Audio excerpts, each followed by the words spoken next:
6 months of relative stability. Longer, if you counted back to the time when I finally got my place to live. Admittedly, I didn't have that much else to show for myself so far in the year of 2019. But not being a complete disaster for 6 whole months was a victory in itself. I'm not sure I've ever pulled that off. Not sure that I've ever pulled off such a streak. Not even during the good year of 2017.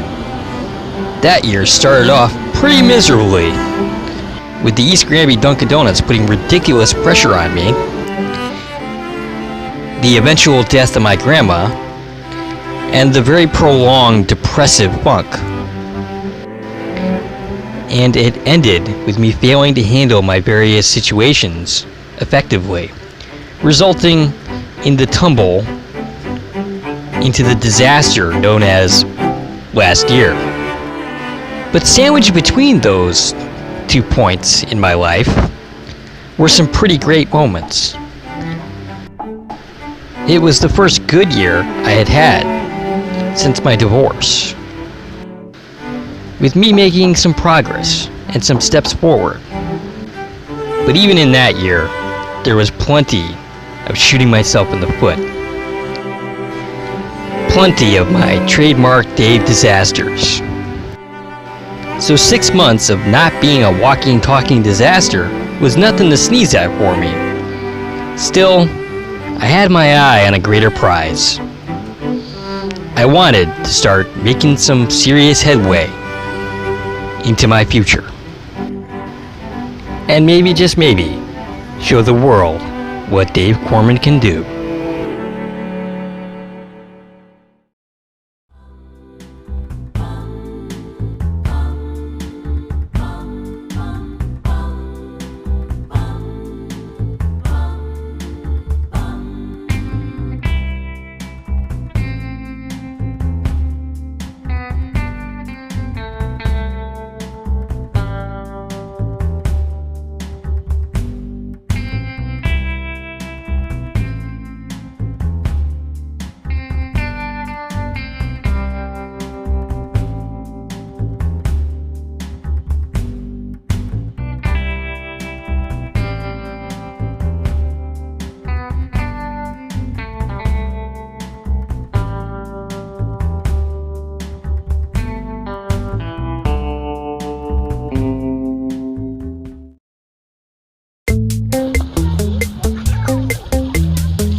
The year was moving into the warmer months. For Julia, school would soon be ending, and summer beginning. Being eaten by the hippopotamus?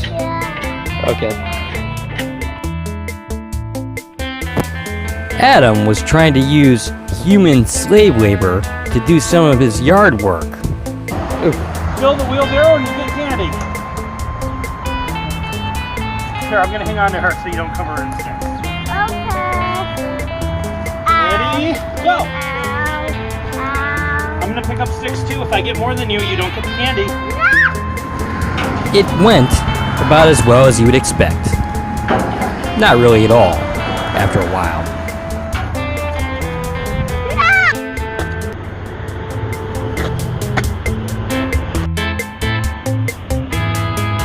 Who knows, maybe today will actually be a good day. Wait, no wait, I'm gonna take a... At work, the annual purge was taking place. Soon, there were only 3 or 4 people left that I had worked with in the old store.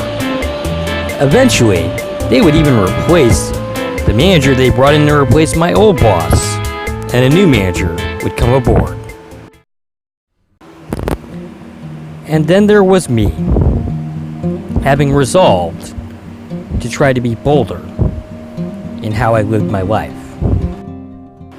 They say that an introvert only makes friends by being adopted by an extrovert. Once upon a time, I actually was adopted by an extrovert. A whole bunch of them, in fact. Jim was a lifelong friend.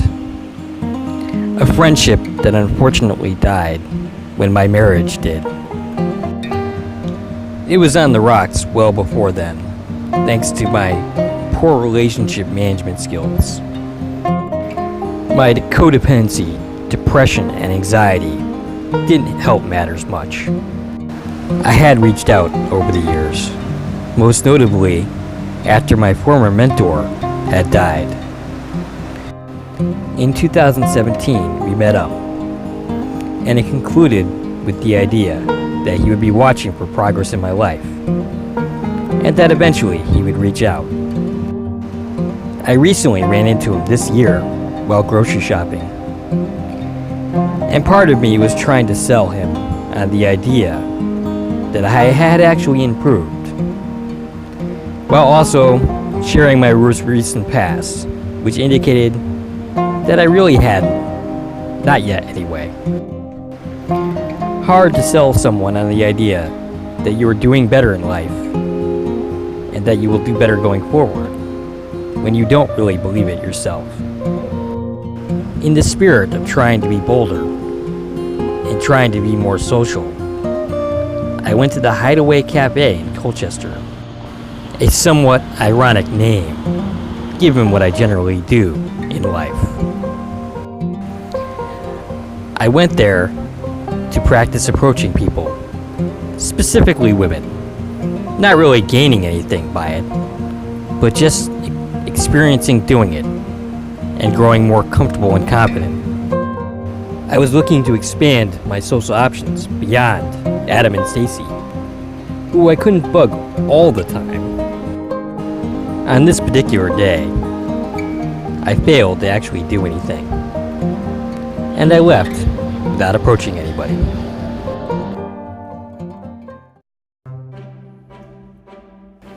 Early in the year, when I was trying to reboot my dating life, I met Miranda on Plenty of Fish. My opening line was to ask, why didn't the chicken cross the road? Because it was chicken! If you aren't laughing, well, I can't say I blame you too much. Incidentally, I told that joke back when I was in Lawrence School, the very school that my daughter is currently going to, and that my sister once did. I wasn't telling the joke because I thought it was the height of humor, although it certainly fits with most of my jokes. Nope, I was simply doing it to get her attention. And it worked. We seemingly clicked right off the bat, and we had similar mental health issues, though very different. This day and age, though, it seems like there isn't anybody left that doesn't have some kind of condition, whether they know it or not. We talked in the early cold months of the year, and we even eventually set up a date which she unfortunately had to cancel. This unfortunately reminded me of Crystal and made me a bit skeptical. We continued to talk for a little while, but eventually our mutual mental health issues made us fade away, aside from occasional random comments on Facebook. But going to random bars to see if I could approach random strangers was not the only way that I was trying to be bold. I reached out to Miranda to see if we couldn't meet up, or try to meet up, once again. As it turns out, she had been thinking the same thing. The second time didn't go any better than the first time, but this one was a little hard to hold against her because, well, her kids got into a bus accident. They were fine, of course, but it was a legit reason not to go on a date. Still, through messaging, we seemed to get closer and closer, and it seemed like we had to meet, and not doing so would be a crime. So my hope was, eventually, we would get it together.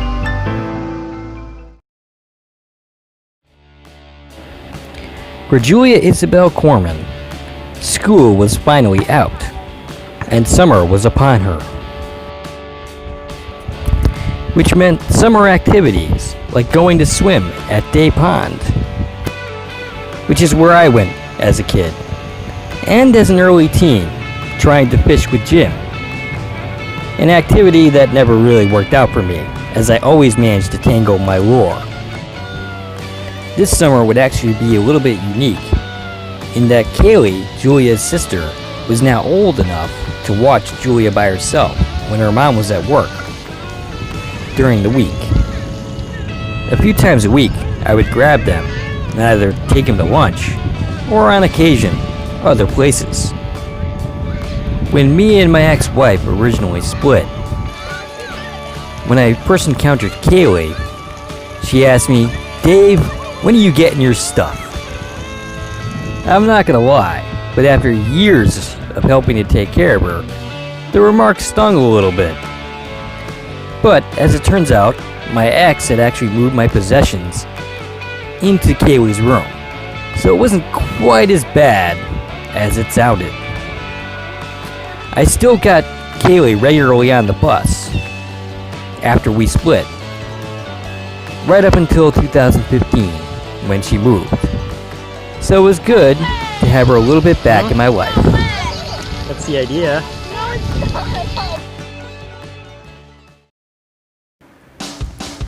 My previous attempt last year to take Julia mini golfing didn't exactly go great. It was my hope that this year, with her being a little bit older, that maybe things would go a little bit different.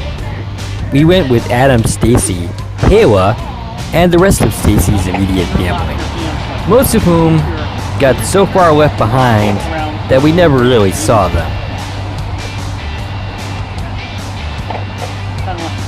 Well, you kind of your wrist pushing out. So putting your Like this? left hand high in your. Yeah, I think you got it. Yeah, you can do it that way. And then you put your palms like this so that your elbow back compared to this. Okay, good. I'm down. Well, you just started, Jules. Practice so you'll get better.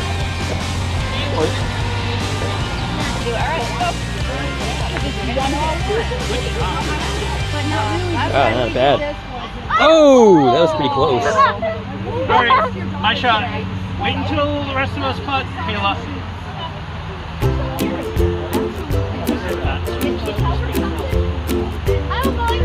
Now back up, you gotta be careful so I don't accidentally hit you. We're two different songs with jellies. You know what? And how is Miss Guess so. I told her to put on her socks on, but yeah. Oh, he would.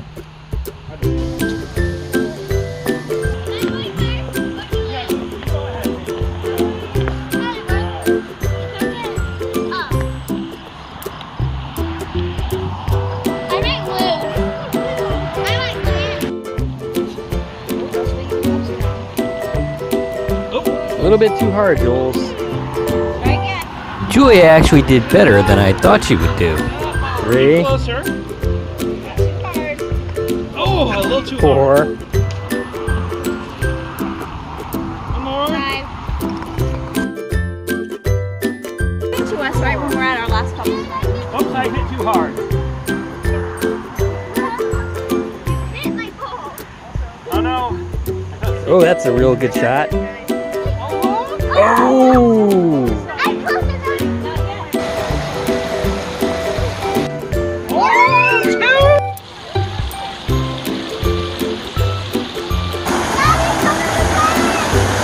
I'm coming.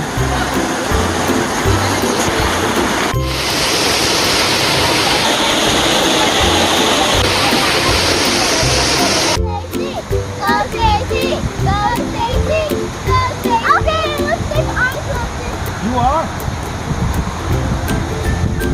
Oh!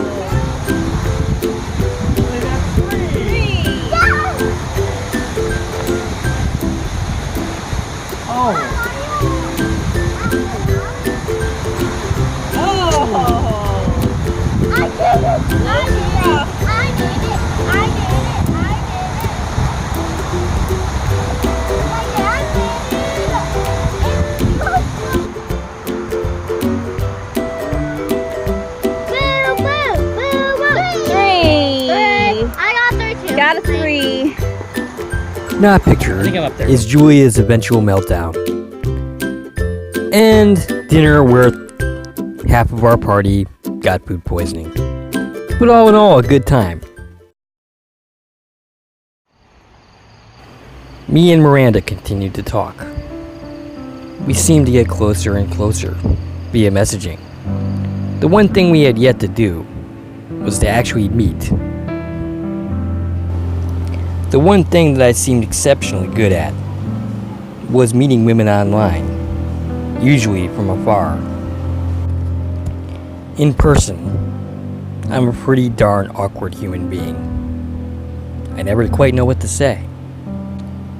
I'm nervous, stiff. My bad jokes are made that much worse by the fact that I simply can't sell them. I have never been officially diagnosed with anything. I diagnosed myself with generalized anxiety disorder because the symptoms fit, with elements of social anxiety. Don't get me wrong, I occasionally have my moments. Most of them are at work. To the point that one of my former coworkers didn't believe I was shy because I could talk to anybody that came into the place, any girl. And I think that's for two reasons. One, because they're coming to me. They're forced to. If they want their coffee, they have to come and see me. The other is because it's one of two comfort zones. It's one of the reasons why all my significant others have come from work. And one of the reasons why, after nearly a decade, despite being unhappy, I was still there. The online realm was one of the few places where it was possible to know the true Dave, without the awkwardness and the nervousness that kept me back. That's why I ended up meeting a lot of women. The only problem was, it was a fantasy, and I wanted more than the fantasy. The thing with reality is, though, it's much harder. In the case of Miranda, I was trying to keep my flirtiness level in check. To not build a relationship through messaging. That's one of the mistakes I made with Kate. Eventually, the more time that went by without us meeting, the more time I would fail at this miserably. We had plans for a third time to meet.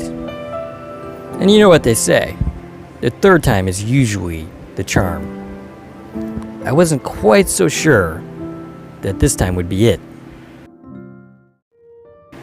At any rate, the day finally arrived when we were supposed to meet. We were gonna meet at a Dunkin' Donuts near her house in Norwich.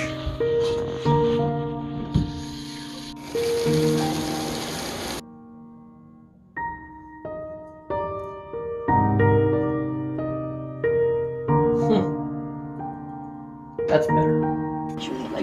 As the morning progressed, I got more and more nervous that she was going to end up canceling on me because of her anxiety.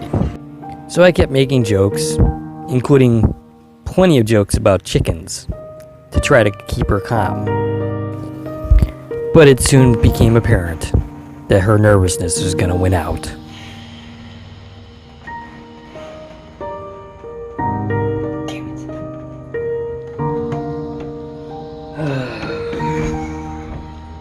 She messaged me telling me that she was having a panic attack and that she just couldn't do it. I tried to see if there was any way that maybe she could overcome, and maybe I could talk her into going still. But alas, no such luck. Nothing she was saying was giving me hope for either now or even the future. And so I felt I needed to let her go. For most of the rest of the day, we didn't talk. I assumed that I was leaving her behind. My recent past, namely Crystal, had suggested that nothing would ever change here. But then I got to thinking. There was one crucial difference between Crystal and Miranda. Miranda had actually been honest with me. She straight up told me that she was having a panic attack. Crystal had never done that. And unlike with her, there was no doubt in my mind. that Miranda actually did like me. If there was anybody that should understand panic attacks and anxiety, it should be me. When I had talked to her earlier, she offered me no hope. But of course she didn't. I was talking directly to her anxiety. And anxiety is not known for its hope. Very much the opposite, in fact. Whereas perhaps I had given Crystal and others too many chances, maybe now I was going to be guilty of giving Miranda too few. And so I messaged her, and I asked her, is there any way that we could try to get past this? As it turns out, she was thinking the same thing. So things were not quite at an end, just yet.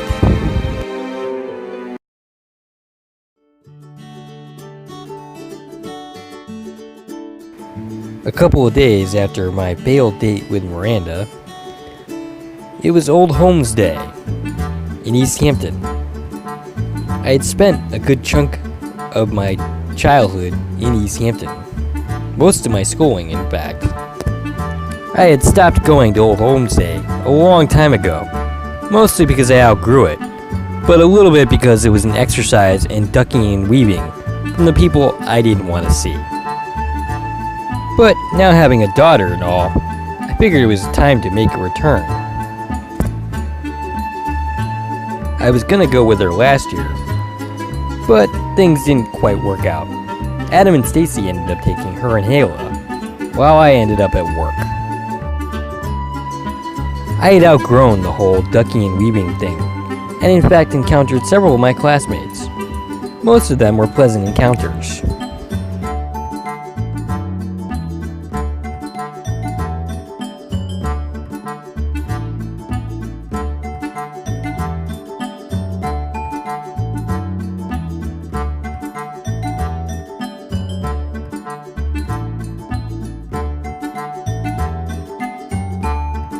We eventually ended up running into her sister Kaylee, who basically stayed with me for most of the rest of the time that she was at the fair. It's kind of funny because 4 years of her not being in my life, and now she was back, and it was the exact same dynamic. The two sisters ganging up on me to sucker me into doing things I didn't want to do, and money I didn't want to spend.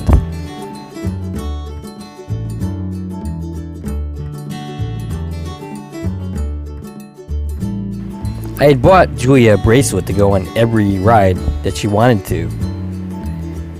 She got her money's worth going on the same ride over and over and over again.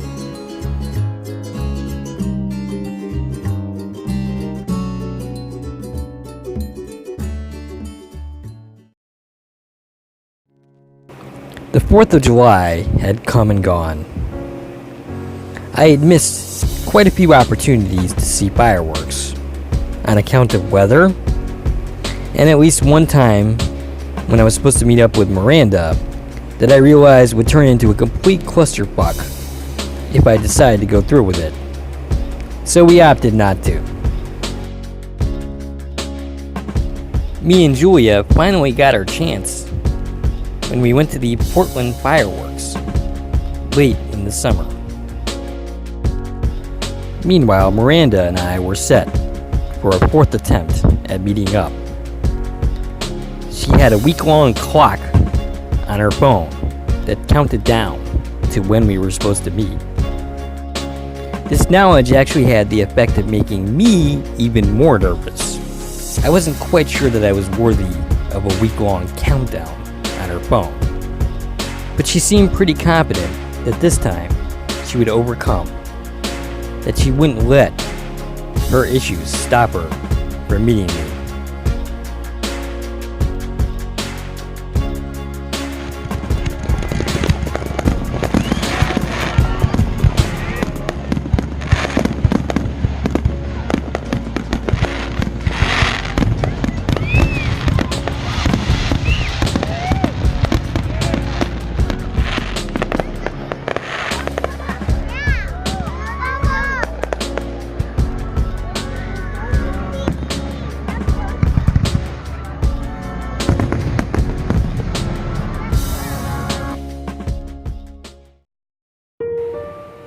I once heard a quote in a movie that I'm paraphrasing here. But courage is not the absence of fear, but being afraid and still managing to do what terrifies you. My anxiety never stopped me from showing up. It did prevent me from being all that impressive when I did. Miranda's countdown had reached its conclusion, meaning the time to finally meet had arrived. If this were a movie or a television show, the amount of time that it took to get here and everything that we had to overcome to make it happen would have meant that we would have fallen in love and lived happily ever after. That was certainly what my expectation was. But this is no movie. This is no TV show. This is real life. Miranda and I overcame our diseased minds, and we finally met. I had a good time, but what I didn't feel was instantly in love. I didn't feel the connection I expected to feel. For all intents and purposes, the person before me was a stranger. Moreover, I didn't really know what that meant. Was I supposed to feel anything? Was I supposed to feel instantly connected? Was the spark supposed to be there right off the bat? Honestly, I had never really done the random dating thing. I really didn't know how it was supposed to go. My entire dating life had been with people that I had had some history with. I eventually expressed my confusion to Miranda in the interest of being honest. This conversation did not initially go very well, but in the morning we came to some kind of understanding. We would start off as friends, and then go from there. Dating and putting yourself out there is hard for anybody. For people like me and Miranda, it is that much harder. The fact of the matter is, sometimes you put all your energy into conquering your mental demons, and you still lose. Sometimes you go to a bar to try to practice approaching people, and you don't end up doing anything. You know what though? That's okay. Because being bolder, as I was attempting to being, isn't a light switch thing. It isn't something that I can simply just start doing. It was something that I was gonna have to work at, continuously. Just because things don't work out quite the way you hope they will, doesn't mean you stop trying. On the contrary, you keep plugging along in life, and eventually things will happen. That's what living is all about. The very thing that for a while now, I've been afraid to do. The very thing that I was attempting to do.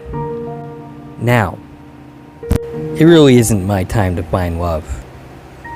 I still have growth to do, as Dave Corman. I kind of feel like I need to be alone for this part of my journey. But if nothing else, I have a new friend. And as for the future, who knows?